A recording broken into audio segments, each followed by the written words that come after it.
Patriots? Can you say that? Legal. Illegal. I know, right? I've been so good. In the context of the combine, after you were just talking about how it was slavery last week? Legal. Since my birthday, haven't I Like, been you're on really my gonna best do behavior? that? Legal. Have I not been on my best behavior? They said I've been on my best behavior. Yeah, you're schizophrenic and talking to yourself now. Nah, legal just... Hold on. It's a Bluetooth. Let me... Actually, wait. Legal just texted me. Wow, now there's more than one legals, huh? You okay, fam? Fam, there's like You multiple eating ice legals. cream, talking to yourself? Nah, chill. First off, that's not If how I- I, if I that's ca- not how I go. If I That's catch not how you, I go. if I catch you in a stoop on downtown LA, I'm gonna be hot. Okay, I'm just letting you know. You're better than this. You're 3 months away from a degree. Now, if you include the 2 summer school classes I gotta take, shit. Fam, just get to the end of the year. This is the end of my year. But nah. That was really dark. That got really dark. That got You really okay? You need therapy? Yes, I do. But I just take the ice cream and these jokes right now. But no, in all seriousness, Buffalo has now they can either trade down if a quarterback needy team wants to get to that 9th spot. They can look to the Packers and be like, yeah, actually, the Packers got 2 first-round picks, so they're sitting pretty. But Buffalo could just trade down. Hopefully some of those tackles fall into the second round, and then they just clean up in the second round. Get a left tackle, get a right tackle. Dave Edwards, this dude out of Wisconsin, Dalton Risner. They need all types, because Eric Wood retired. They need all types of offensive linemen. Or they go for, Jamar Taylor. I don't trust Florida left tackles. I haven't. You can't name the last all-pro left tackle to come out of Florida. Don't test me on this. You'll fail. Name the last all-pro left tackle. Not somebody who was trash at left tackle and then went to right tackle and was good, because they all play for the Steelers. Which, by the way, the Steelers re-signed Pouncey and Ramon Foster. Ramon Foster, I think he went to, I don't know, I don't care where Ramon Foster went. But yeah, Pouncey is a center, and somebody said he just throws his head at people for $11 million a year. Honestly, the Pouncey twins honestly be beating people up. I'm surprised that they didn't get pinched with Hernandez. They're going to be the main ones. They're going to be the ones who don't talk in the Florida 30 for 30, because they're the ones who know where all the bodies are buried. Literally, the bodies are buried. And figuratively. Reggie Nelson is just going to be like, I'm above it all. Oh, my bad. Wow. I don't know what's going on. Pete just had pizza. Hey, legal. Can Pete just play his other segments over the air while we're on the air? It was an ad, actually. Why would you legally admit that? Now you're just, oh my goodness, amateur, rogue amateur. Anyway, Okay, so Buffalo, honestly, I look at this tackle class is going to be huge the first 2 rounds, because those guys are going to go quick. Honestly, it's a lot of trash tackles in the NFL. And there's not a lot of good left tackles. And if Oakland is proving anything, I'll just take a really athletic guy who probably would have fell to the second round and then draft him really high and just let him go through his lumps early. And hopefully he turns into something. go ahead, Mark.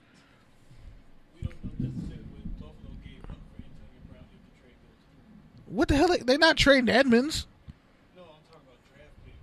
Yeah. No matter what draft picks they gave up, they have Antonio Brown now. And even if you give a first or a second, whatever compensation you get back, you have a number 1 receiver on your team. So now they already had I think 9 picks. So they have equity now, draft equity. So it works for them because they can probably go out in free agency now and pick, take some people who they probably would have never thought they had a chance at. Now they can have a chance at Clowney.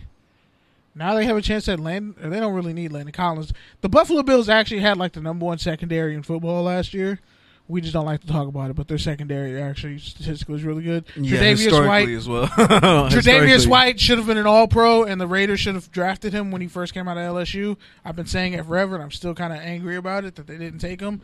But whatever, because LSU is DBU. By the way, that Twitter thread that I got caught up in earlier, you know which one it was. Shit really pissed me off. People saying Texas is DBU. First off, outside of Earl Thomas, Michael Griffin, by the way, kind of a bust depending on who you talk to. Good for 4 years, 5 years. Cedric Griffin, definitely a washout. Aaron Ross. By the way, Michael Huff. Name someone who wasn't on the national championship team for Texas, please. Name someone. Earl Thomas was on that national championship team, if I'm not mistaken. Donta Foreman.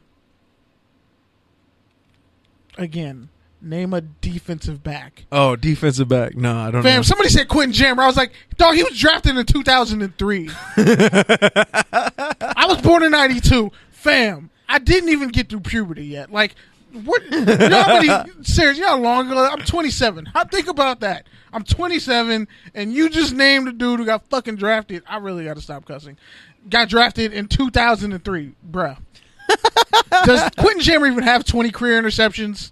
Can someone look that up for me? I'm not even going to dignify with a response because I'm pretty sure he doesn't. Or if he does, it's like 27, and he was actually good for the first couple of years, and then it's just leveled out towards the end because he was trash at the end. I remember when he signed to Denver. I didn't forget. Wow. Tell us how you really feel, man. Okay, so there's him. There's Aaron Ross, who was good for like 2 years and whatever, and fell off. And then you have, I said Earl Thomas, he's a safety. So, yeah, other than guys who were, you know, when I was a child, they were college athletes. I was prepubescent. Listen to the fucking Yin Yang Twins album in my Walkman. By the way, United States of Atlanta is one of the greatest rap albums of all time.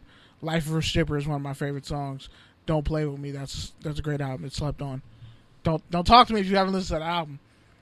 Like, that's when I had respect for Adam Levine and Maroon 5 because he did a dope-ass song with the Yin Yang Twins, and I'm pretty sure a stripper sung the hook.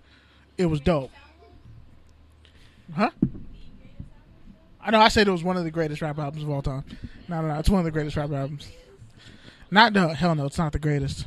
It can't. All right, so we talked about some risers. What about some fallers? I'll give you some. Ja'Kai Polite. I don't even know if that's how you say his first name, but he was very impolite. So CBS has a couple of them. Yeah, Charlie Cassery definitely fell after this. What a debacle. We'll get to that though. Yeah, they were talking about the cornerback from Vanderbilt. Joe John Williams. He ran a 4.6. Yeah, he ran a 4.6. Who else? Some safeties. The D line from Oregon, Jalen Jelks. Yeah, he ran a 4.9. Ironically, Justin Collins, who was a linebacker / edge guy, 6'5", 250. I'm sorry, this is Bleacher Report. I'm citing Joe Giles Harris from Duke, linebacker. He ran like a 4.7, I think. Greg Little. Greg Little ran a 5.3. He's supposed to be this 5-star prospect coming out of high school. He wasn't Laramie Tunsil. But I mean, we saw that. We saw that with Orlando Brown, though. He ran a 6 and still got drafted in the second round. No, but he actually had great tape. Little was inconsistent and just athletic. And then Polite out of Florida. Yeah, people are picking at my tape. I don't know why Florida linemen are so entitled. They really are. Why do they always have a they have like a typecast in the first round? They are. Like, when was the last good Florida pass rusher?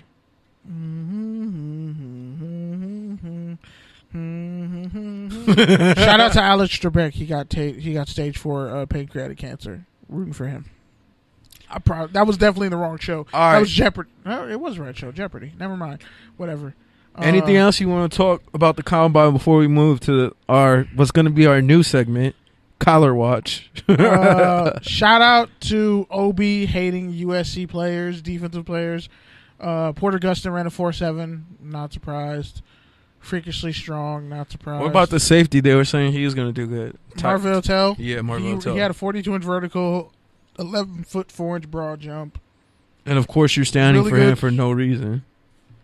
No, because I thought he should have probably ended up playing corner, and Ahmad Marshall should have definitely bumped to free safety because of their skill set and athleticism. And also, I'm surprised you're not rooting for Marvell Tell because he is from Pasadena, went to Crespi High. Okay, what ties do I have to Crespi High? What ties do you have to Pasadena? A lot. Oh, you're from Riverside. I forgot. Y'all hate each other, but y'all like the exact same. No, we're really not. It's totally different. Dina and Riverside? Okay. 626. Shout out to the 626, man. Shout out to people who should really be in a relationship together, but they swear they're totally different and they don't like each other. That's what the relationship is with Riverside and Pasadena. Shout out to the whole San Gabriel Valley. I don't know about all that. All right, man. So, in case you missed it, Kyler Murray is now being rumored as the number 1 overall pick to the Arizona Cardinals, who are probably going to trade Josh Rosen. That's foul. I'm team Josh Rosen wherever he goes. I hope he gets traded to New England. Fuck y'all. Y'all haters. Yeah. Y'all got me rooting for a UCLA quarterback. Man, I hate all of you. But for real, do you think the Cardinals should make the move? Are they going to make the move? I hope they do, but Cliff Kingsbury, I don't believe in him as a head coach. I don't believe in him probably either. Blow up in his face. I don't believe in him either. Are you going to get them a left tackle? Are you going to get the Cardinals a left tackle? This is the Cardinals we're talking about. And if they really sincerely believe in the genius of Cliff Kingsbury, even though he's done nothing to earn it, except in the best thing you can do is give him his quarterback. The quarterback he needs to run the system. That's literally the best thing you can do. But honestly... So a fast break offense? Yeah. Honestly, Josh Rosen would actually thrive in that. He would, because he gets the ball out of his hand quickly. Yeah, you don't need to be a running quarterback just because Kyler Murray and Baker Mayfield kind of are mobile. First off, hold on. Let me put the ice cream down. Baker Mayfield ran like a 4.8. Kyler Murray has like legit 4.3 speed. I'm not saying that. You can see it. He's faster. What than I'm Lamar saying Jackson. though is you don't have to be a running quarterback to be in the air raid offense. You don't, but it's also wasn't Case Keenum an air raid offense quarterback? Wasn't Ryan Mallett no, not really. Air raid quarterback? Not really. They just passed the ball at Arkansas a lot, but they still had guys. They had Niles Davis, who kept breaking his ankle and getting injured. Shout out to Niles Davis. That's what I was thinking about, I think. Ran a 4.37. Shout out to Niles Tall, Davis. statue, white dude. My bad. I get him mixed up. He's 6'7", though. I don't know why he ever went to Michigan. That was a stupid mistake. Rich Rod running shoelace.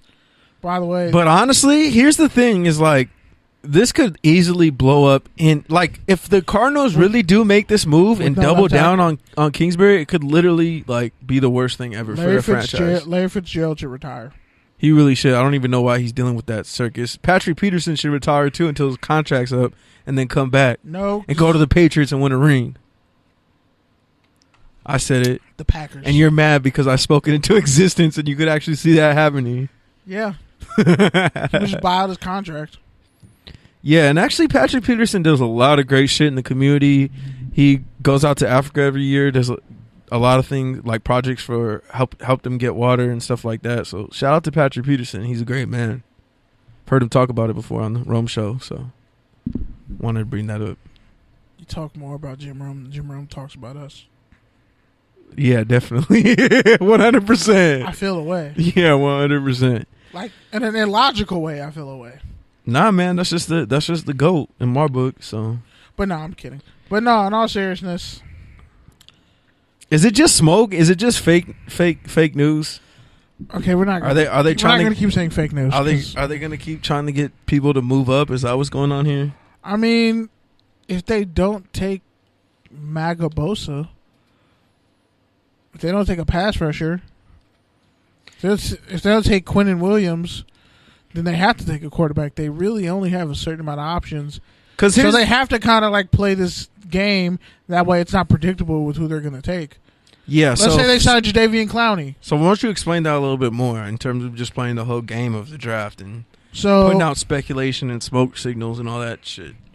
Are you really eating cornbread with ice cream? Is that the title of your mixtape? Yes. That might be the title of your mixtape. It's the title of my memoir? Yeah.